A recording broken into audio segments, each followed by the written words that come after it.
Tanse, I'm Kristanachkate. Welcome to APTN National News. Thank you for joining us. Saskatchewan RCMP are investigating after a woman was found dead in Makwa Sahgaiehcan First Nation. On Friday, April 25th, RCMP officers from the Loon Lake Detachment responded to a call about a sudden death in Makwa Sahgaiehcan. When police arrived, they found a 34-year-old woman deceased at the scene. She is not being identified at this time. RCMP consider her death suspicious. RCMP Major Crimes and the Saskatchewan Coroner's Service are now investigating. Anyone with information about this woman's death is asked to contact RCMP or Crime Stoppers. Makwa Sahgaiehcan is located about 300 kilometers northwest of Saskatoon. The Toronto Police Service's Homicide Unit has taken over the investigation into the 2015 drowning deaths of two Mohawk fishermen. The bodies of Matthew Fairman and Tyler Miracle were found in the Bay of Quinte near Tyendinaga, Mohawk Territory on May 8th of 2015. Toronto police were called in late last month after a 2-year investigation by APTN Investigates disproved the initial police theory about how the fishermen's boat sank. The case, originally ruled an accident nearly a decade ago, is now with the cold case section of Toronto's Homicide and Missing Persons Unit. Anyone with information is asked to call Toronto Police at 416-808-7400 or email homicide@torontopolice.on.ca. A man who is a member of the Sandy Bay First Nation has died after he was stabbed over the weekend on Winnipeg's Waterfront Drive. Last Sunday at around 2 a.m., Winnipeg police were called to the waterfront between Higgins and George Avenues and located 43-year-old Carrie Eastman in critical condition. Police provided emergency care until EMS arrived. The man was rushed to hospital but later died of his injuries. No arrests have been made. Anyone with information on this death is asked to contact the Winnipeg Police Service or Crime Stoppers. This is now Winnipeg's 13th homicide of the year. 12 of the 13 victims have been identified by city police as members of First Nations in Manitoba or Saskatchewan. Alberta RCMP are asking for the public's help in finding the driver who was involved in a fatal hit-and-run last week. On Thursday, May 1st at around 11:30 p.m., Wetaskiwin RCMP were called to Highway 13, just west of Wetaskiwin, for a report of a pedestrian hit by a vehicle. A 50-year-old woman from Montana First Nation was later found and was pronounced deceased on scene, and the highway was closed for several hours. Alberta RCMP are asking for the public's help if they witnessed the hit and run that night. They're also asking for security footage or driver dash cam footage who may have recorded the woman walking on the highway. No arrests have been made. The investigation continues this week. May 5th is a day for communities across the country to honor and remember the lives of missing and murdered Indigenous women and girls. And nationally, the day has become known as Red Dress Day. APTN's Annette Francis reports. We thank the Creator for everything that grows on the land. Following a few prayers, youth from the Kitigan-Zibi School Drum opened the event on Parliament Hill. About 50 people came dressed in red, some carrying signs and some with pictures of their loved ones. The first one happened 20 years ago, and families are still here telling the nation the issue isn't going away. Bridget Tolley is the organizer of the event. I feel like it's a deja vu from 20 years ago. Tolley has been a strong advocate for families of missing or murdered Indigenous women and girls even before Red Dress Day got started. 23 years ago, her mother Gladys was killed by a Quebec provincial police cruiser while crossing the highway near her home on Kitigan-Zibi First Nation. That's what drives Bridget Tolley to keep organizing. For 20 years, she's been supported by Amnesty International. I met Amnesty in 2004, a month after the Stolen Sisters report came out. In November of 2004. And 20 years later, They're still here beside me. That Stolen Sisters report was one of the first to document the pattern of violence experienced by Indigenous women and girls in Canada. Ketty Nevi-Bandy is the Secretary General at Amnesty International. She says not enough has changed since then. We need a very clear implementation plan that has the resources and the budget needed, working with families to build that plan and build those resources and execute them. That's what needs to be done. We need to walk through the execution and ensuring that what families are demanding actually happens. I think it's enough with the commitments, it's enough with the recognition, as you heard today, but they need concrete action. A few blocks away at City Hall, about 300 people gathered for a separate Red Dress Day event hosted by the Ottawa Aboriginal Coalition. Mary Doust is the executive director of the Minwashin Lodge, an Indigenous Women's Support Centre.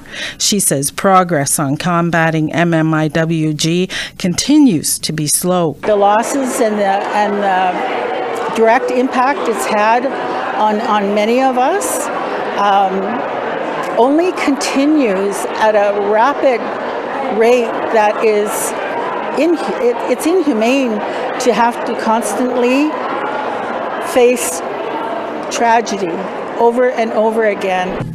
In spite of the lack of action from the many reports and national inquiry, many who took part in today's events say they'll continue to bring awareness and seek action.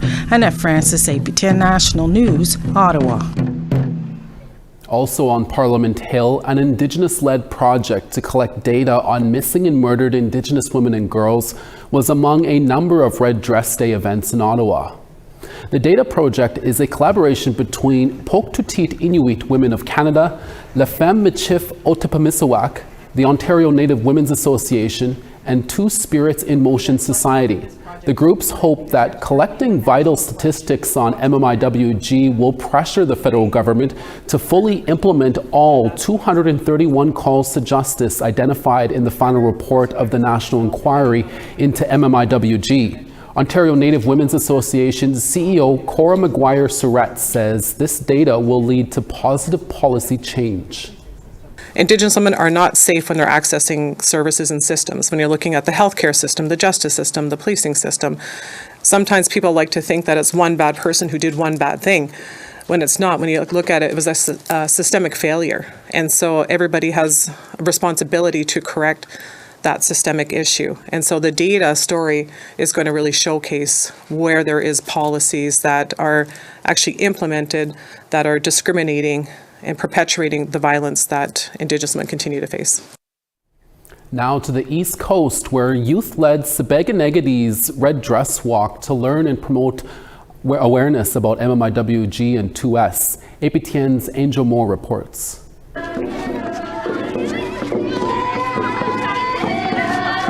In the Saskatchewan First Nation, over 100 students from Saskatchewan School, Ilnu, Seabrook, Gina, Mogogum School, LSK, led the MMIWG 2S Walk. First-time participant Talia LeBlanc is 10 years old, and she walked with her mother, Carissa Augustine.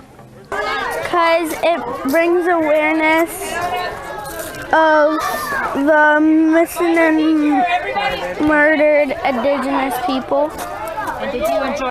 About 200 people walked through the community, coordinated with the LSK School and the Saskatchewan chapter of the Nova Scotia Women's Association. Brooke Willis is the president, and she says awareness starts with the youth.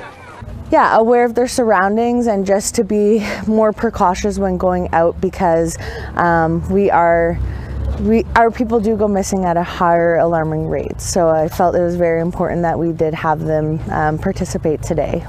The day was about honoring MMIWG 2S and teaching future generations. According to Statistics Canada, between 2009 and 2021, the homicide rate is 6 times higher for Indigenous women and girls. Sherry Julian Brooks is a primary school teacher and helped arrange the event. We wanted the kids to take part in this to show that, you know, we worry about our family members that are missing, and it was a learning experience for all the kids. The walk concluded at the community's cultural trail, where MMIWG and 2S people were remembered in ceremony. This affects our communities at a greater impact than mainstream society. So to get the kids aware at a younger age just really helped, I hope, make an impact in their life. This was the first Red Dress Walk for the students, and they are planning to walk every year. Angel Moore, APTN National News, Saskatchewan Mi'kmaq Nation, Nova Scotia. When we return, we'll take you to another Red Dress Walk in Winnipeg. Stay with us.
Welcome back. The people of Winnipeg also took to the streets for Red Dress Day on Monday. Here's T.R. Wheatley with those details.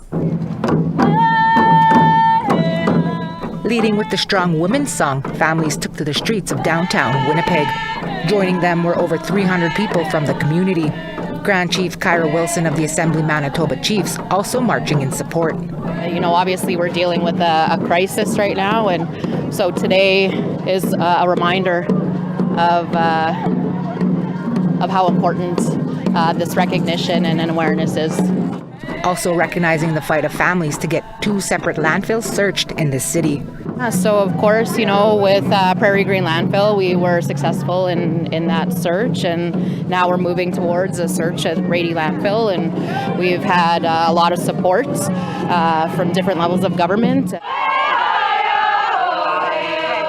Marchers gathered at the Forks to hear stories from families impacted by the ongoing MMIWG crisis. As we honor the lives of our missing and murdered Indigenous women. Rachel Lyons is the aunt of Cherise Houle, who was murdered in 2009. To date, no one has been charged in her death. Somebody knows something about Cherise. A young girl just doesn't get missing off the street and then dumped in a creek outside of Winnipeg. You know, she looked like a little kid, like an 11-year-old, 10-year-old kid. She was 17 years old. She was just shy of her 18th birthday. Many here also choosing to speak of birthdays and celebrations they missed with their loved ones because they were taken away too soon. T.R. Wheatley, APTN National News, Winnipeg. Also on Monday, the City of Saskatoon is looking to boost help in the community for Red Dress Day. The City of Saskatoon local groups have launched a program they're calling Training Active Bystanders, or the TAB program. TAB teaches participants how to spot a crisis, react, and respond effectively. This includes recognizing warning signs of racism and violence, preventing harm, and connecting victims to resources to escape danger. Co-chair Darlene Okamesom-Seacott says TAB helps people who want to help but don't know where to start. I think part of it is learning to be, I'm not going to say hyper aware where you're anxious all the time, but always listen to that voice, that red flag, because that's not your imagination. That's something uncomfortable has happened or dangerous or unsafe, that to act on it. Find some resource people. Find a group like ours. The color red flooded the streets of Yellowknife as more than 150 people took to the streets to show their support for National Red Dress Day on Monday. People gathered for the opening ceremony at the Northwest Territories Legislative Assembly. Participants then marched through downtown Yellowknife to Northern United Place, a nonprofit organization where lunch was served. This year's event was marked by a speech from Melissa Hardesty, who is remembering the 10th anniversary of when her daughter Itanda Hardesty Beaverhoo was sexually assaulted and left for dead in Fort Liard. She was only 12 years old at the time. She brought great joy to our family, and it's really hard talking about it. She was taken from us because, you know, we have boys that want our girls. You know, they want them, and, you know, they'll do anything to have them. So her victim was that person, was that man that wanted her so badly. Today is a special day. And today, when we walk, let's remember who we're protecting and what we're walking for. We now want to tell you about this week's web poll question. Over on our website, we ask, has your family been impacted by the MMIWG2S+ epidemic? Your answers are yes, no, and you can go to our website at aptnnews.ca/polls to cast your ballot. Last week, several First Nation leaders in Manitoba called for the return of cultural and sacred items in possession of the Hudson's Bay Company. The company helped bring Canada under British rule in 1670, but has since fallen into bankruptcy and has started selling all of their stores across the country. Now, records of their 355-year legacy will be kept safe from the sell-off because the Manitoba Provincial Archives will control them. APTN Sav Jones looks closer into this story. So it's like 1670 meets 1970. See how they did that? It was the 335th anniversary of the Hudson's Bay Company on May 2nd. In recognition, the Archives of Manitoba showed off their sprawling collection of donated records from Canada's oldest corporation, a corporation that has since gone into financial peril. We've been getting lots of questions ourselves, people concerned about the records here going up for auction. And so on that side, we really wanted to reassure people and communicate that these things are here and they're not going anywhere. The Hudson's Bay Company, or HBC, filed for creditor protection in March and will close all of its stores across the country. While they liquidate and auction off their assets, keeper of the HBC Archives, Kathleen Epp, says this collection will remain safe under the possession of the Manitoba government. The collection is incredibly valuable. The HBC donated a hefty amount of materials to the Manitoba government in 1994 and more since. 2,200 linear meters of records, including 12,000 maps and 170,000 photographs. Epps says once the records were donated, the HBC gave up control of them and the stories they tell of their controversial role in colonization. Manitoba Archives visitor Kobe Konopalenko couldn't be more excited to dive into the history. It's crazy to think about how it's from the 1600s till now, and everything's still here and still good to use. That's pretty cool. I find it pretty interesting, and I mean, I wish I could touch the books and read them, but I can't. This vault is the smallest of their collections, with only a mere 4,000 items inside. There aren't any ceremonial items or artifacts among their massive holdings, but there are many other special things, like the original copy of the Peguis-Selkirk Treaty from 1817. This is between Lord Selkirk and the 5 Indigenous leaders of the region, and they sign with their totems, those 5 animals there, and then their 2 names are provided around the totem. So we've got here Chief Peguis, and then also Letter of Noir with his Indigenous name above the fish. And so this is the first document in Western Canada that establishes and acknowledges Indigenous land rights and is only superseded by Treaty 1. The collection can be viewed by anyone for years to come, weekdays at the Archives of Manitoba in Winnipeg. Sav Jonesa, APTN National News, Winnipeg. Thank you, Sav. We have more news after the break. Stay with us.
Starting on the east, St. John's 10, Charlottetown 14. Cartwright 14, La Grande River 15. Saguenay 6, St. Jovite 14. 12 in Windsor, Sarnia 11. 19 in Wawa, Thunder Bay 18. 0 in God's Lake, Norway House 1. 14 in Winnipeg, Princess Harbor 8. Regina 11, Saskatoon 9. Uranium City -3, Buffalo Narrows 7. Rain in Grand Prairie at 17, Fort McMurray 23. Lethbridge 19, Medicine Hat 20. 22 in Penticton, Vancouver 19.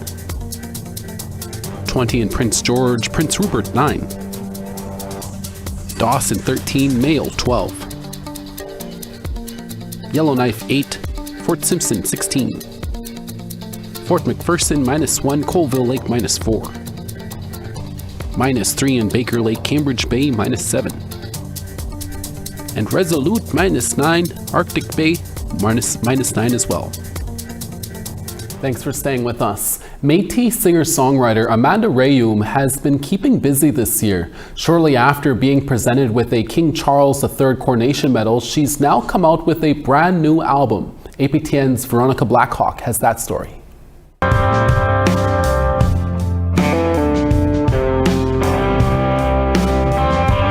This album is actually kind of a songbook for the Métis Nation, really. Amanda Rayum's new album is called The Truth We Carry. The Heartland Rock singer-songwriter is a member of the Ontario Métis Nation, or MNO. According to Rayum, the album pays homage to Métis past, present, and future.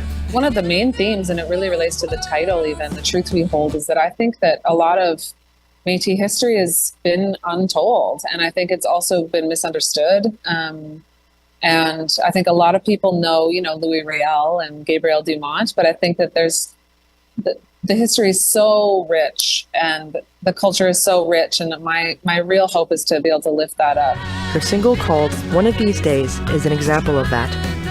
The music video was filmed in Ottawa Bay, Ontario, and includes historical documentation provided by Mitch Case, a member of the MNO and friend of Rayum. The song starts off with a quote from Métis elder Dolores Pinder, from which Rayum pulled the inspiration for the lyrics. My home, my life, my heart. These Métis families' homes were burnt down in Ottawa Bay, and I remember at the time watching him make his presentation and tell this story and seeing the historical documents up on the screen and pictures, and just thinking how come no one ever know, I've never heard of this, and why does nobody know about this?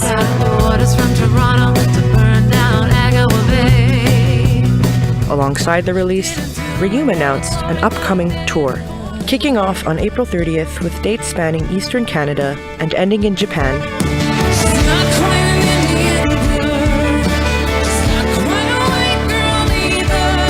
Rayum is looking forward to sharing these stories on a worldwide platform. So for a story that is you couldn't even Google a couple of years ago, to have, just be able to spread this truth and this message and celebrate Métis people and what, our nation has experienced, specifically the folks that I'm referencing in these songs have given me such a great, just the permission and the ability to do so. You can buy tickets to Rayum's upcoming tour on her website. Veronica Blackhawk, APTN National News. Thank you, Veronica. In the past few weeks, Trishelle Bunn has been the recipient of an Inspire Award and was elected chief of Birdtail Sioux Dakota Nation. Bunn is the first female chief of her nation and one of, if not the youngest chief in Canada. Tonight on APTN's Face to Face with Dennis Ward, she discusses her historic election and the challenges ahead. Here's a preview. I think I was pretty much elected on a mandate of, transparency and accountability, and I think really bringing back those very foundational kind of things monthly community band meetings, establishing an elders council, and making sure that our community has a voice and they're being listened to and heard, and that they can trust me as their leader. So that was the most important thing to me, and also hopefully inspiring the next generation as well to be leaders and to step into leadership positions. So I think inspiring the youth and getting the young people engaged was really important to me throughout the campaign process as well. Definitely make sure to catch that later today on APTN. And that's your daytime newscast for this Tuesday, May 6th. Dennis Ward is back with your evening newscast in a few hours. Please join us then. From our HQ in downtown Winnipeg, hi miigwech masicho kwana. Thank you for watching, and we'll see you again. Ekse.